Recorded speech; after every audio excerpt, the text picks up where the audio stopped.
Hey, what's up, y'all? It's Poppin' What's Cracking. It's Steve. About to react to this vid. It's titled Coachella Exposed. The rich versus poor gap is insane. Oh. Okay, let's hear what they have to say about this. I recently reacted to some Coachella performances up on my Patreon, so check them out if you're interested. I did Meg the Stallion, full performance, and also a couple of Missy's performances. But anywho, let's see what they're saying about this poor and rich gap. Let's watch. Economic disparity surrounding Coachella is impossible to overlook. Capitalism is crazy, and the people of Coachella are acknowledging it, yet they still continue to put themselves in these dire situations that only leave them bankrupt with bad credit scores. Because yes, if you were wondering how all these people could even afford Coachella tickets, let alone housing and all the other fees in this economy, well, it's through payment plans. Plans that many can't even afford. Klarna and Afterpay are definitely coming in clutch. Listen, you gonna use Afterpay or Klarna. You don't want to put that towards a trip. Like that would be a better experience than being treated like shit and waiting in line for 50 hours to do basic shit, to use the bathroom, to even get in, to take a shower. Like, why would you want to put yourself in debt over this? Put yourself in debt for travel. But whatever, do what you want. These people in the moment, but it's only a matter of time for it to really hit them in the long run. People are now calling Coachella a straight up money trap after getting hit with sky-high prices for mid-food. This past weekend, as the crowd poured into the SoCal desert, critics weren't shy about dragging the fest. I'm not even gonna lie to you. These are I'm not gonna say normal. These are I didn't want to say normal. These are normal prices for like food trucks and shit that I've been to in LA. Easy. I've paid this much for this. A straight up money trap. It's this burrito that I get so fire. It's at this place called Wake and Lake. That's not right. Wake and Late. All right. Best burrito I've ever had in my life. Best breakfast burrito. It's around $20. It's like steak. You see a steak and hash browns, fire. It's so good. It's worth every dollar though. But yeah, I'm paying like $20 for a fucking burrito. After getting hit with sky-high prices, definitely have paid $20 for some fries, 2 loaded fries from like the trucks, and this is essentially what this is, because you know they're mobile, not actual truck, but yeah, mobile type food. It's usually around this price. For mid-food. This past week. But yeah, if it's mid, then yeah, that is annoying. I'll be mad. And as the crowd poured into the SoCal but these prices sound right. Weren't shy about dragging the festival for overpriced, barely edible concessions. One influencer said she dropped over $100 on just tacos and a lemonade on one night. No, that's crazy. This is what the food situation is actually looking like. Okay, I'm starving. And it was nasty. That's some bullshit. Nachos. The one thing I didn't want, tacos.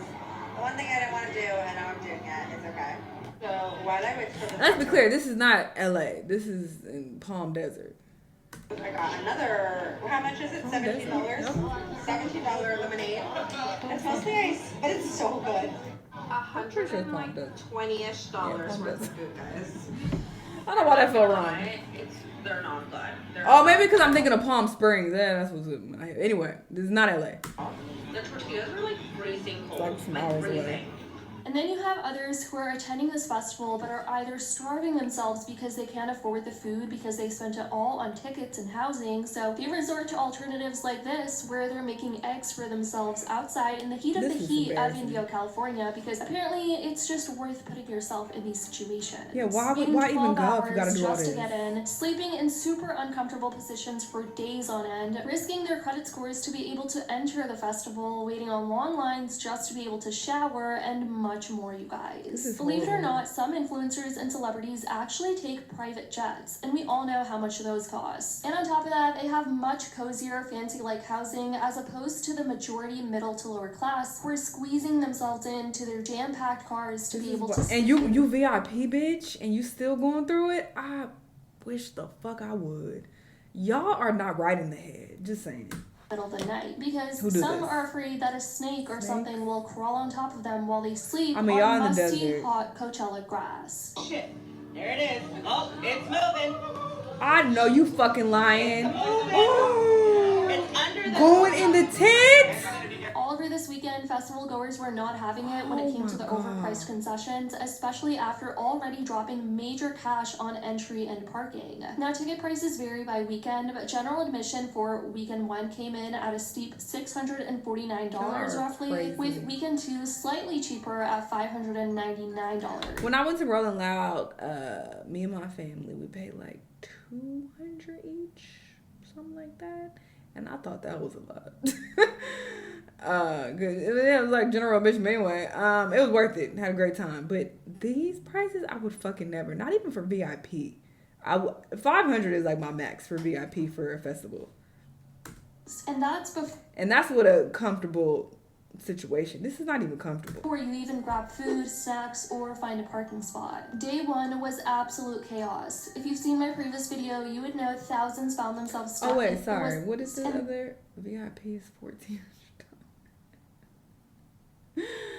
That's before you even grab food, snacks, or find a parking spot. Day 1 was absolute chaos. If you've seen my previous video, you would know thousands found themselves stuck in what many described as literal hell as traffic heading into the desert turned into a 12-hour standstill while the sun showed zero mercy with near record heat blazing down. And this week, a clip of Tana Moja has been going absolutely viral where she candidly discussed the high costs associated with attending Coachella. In an episode of her podcast Cancelled, she mentioned that participating in the festival could cost her a minimum of $17,000. Oh yeah. I realized I totaled up what my absolute minimum Coachella spend this year would be, and it's like $17,000.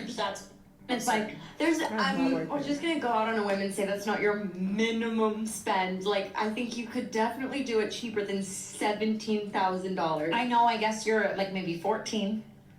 Like if she wants to do it Tana style, yeah, like okay, but you for security. That's the thing. She's is rich, though, the so. bodyguard. I love my fans. I wouldn't change anything in the world. But anytime I've done any music festival without a bodyguard, I get touched in places I don't want to get touched. I could pay all my debt with $17,000. Well, you're not her, girl. She's not. I hate when people. This is one thing I'm worried about, because I hate when people who have a lot of money are talking about how much they're spending on shit, and other people are like, oh my god, I could do this with that, and you could also do this with that amount of money, and you're not in their situation, so why are you even comparing?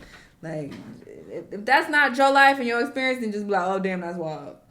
But or even I would never. Well, it's because you anyway.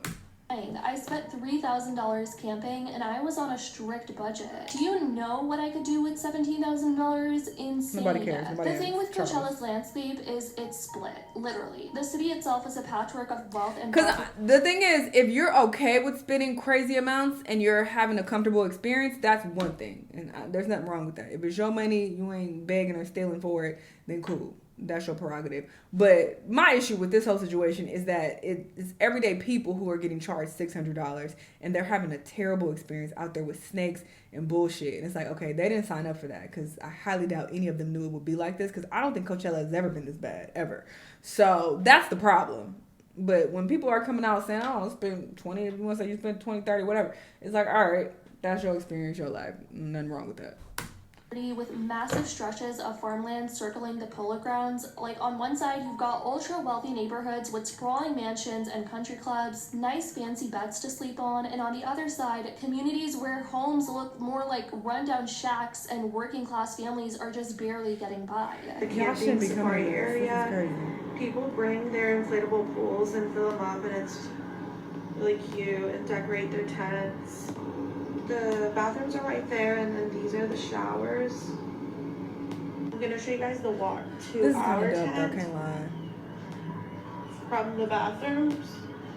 So ours is around that way. I'm gonna go this way because these are really cute. Look at this one. I would never want to do this though in the fucking desert. It's hot as They hell. decorated, they're so cute. Do y'all got AC in there? I doubt it. These are actual tents. So that's our shower. That's our door. Ooh, I have SZA over here since I love SZA. That like is a kind of another door, but we don't really go through that. Trash can, grills, Logan. Table, snacks, water for our showers. For context, it's like over The truth 100 of the matter degrees is, out it's here. just not fun to watch people be rich anymore. We're over it. The influencer space is just oversaturated at this point. Daily Mail published an article yesterday headlined "Shocking Way Youngsters Paid for Coachella Tickets as US Heads for Financial Reckoning," and I was genuinely intrigued by this. Let's take a look into it, shall we? Desperate Coachella fans have had to resort to payment plans to fund their increasingly exorbitant tickets. More than 60. But see, it's like at this point, you shouldn't. I just feel like you probably shouldn't go if this is the case. If you're like, damn, I can't afford this, I gotta get on a payment plan. Maybe. I just don't think Coachella is the thing to get on a payment plan for. There are some things I think was worth a payment plan. I just don't feel like a festival is one of them, but whatever. Percent of this weekend's revelers had used an installment plan, Billboard reports. By paying a $41 fee, festival goers were able to break up. And since the cost of travel, accommodation, and food and drink often add thousands onto the ticket price, an installment plan has become the only affordable option for the tens of thousands of young people who flock to the California desert each year. For a $49.99 initial payment, festival goers can secure their entry to the Palm Springs extravaganza, where this year the likes of Lady Gaga, Benson, and Green Day all performed. Festivals are now marketing a cheap down payment as their main call to action. A source from the festival's organizers. Or did I say Palm Desert? Palm Desert is a city, though. $20 down gets you in the door, or $50 down gets you started. It's no longer about the artist or the festival lifestyle. The message is, you can afford this if you act today. So this has been the wealth gap being exposed all over TikTok and articles now, and I definitely want to know what you guys think about all of this. Insane. And here's the thing. I'm not saying that your lack of funds should prevent you from still enjoying your life and making a way, because where there's a will, there's a way. Okay, I believe in payment plans. I definitely have been on a few in the past.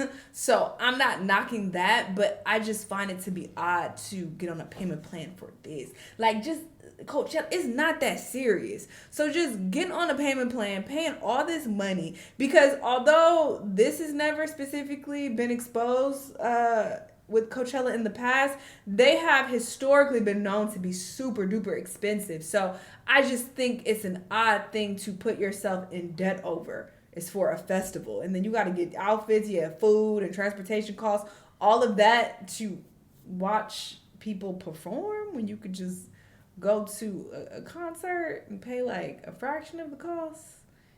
But I don't understand it. So I just don't think that's smart to do. But, you know, people want to live their lives and do what they want. So, hey, live your life, do you. But these conditions are insane. Like, it's even worse than what we previously thought from watching the other video. But yeah, wild. I don't recommend anybody going in the future. Don't do it to yourself. Y'all let me know what y'all think though, and I'll see y'all in the next one. Bye.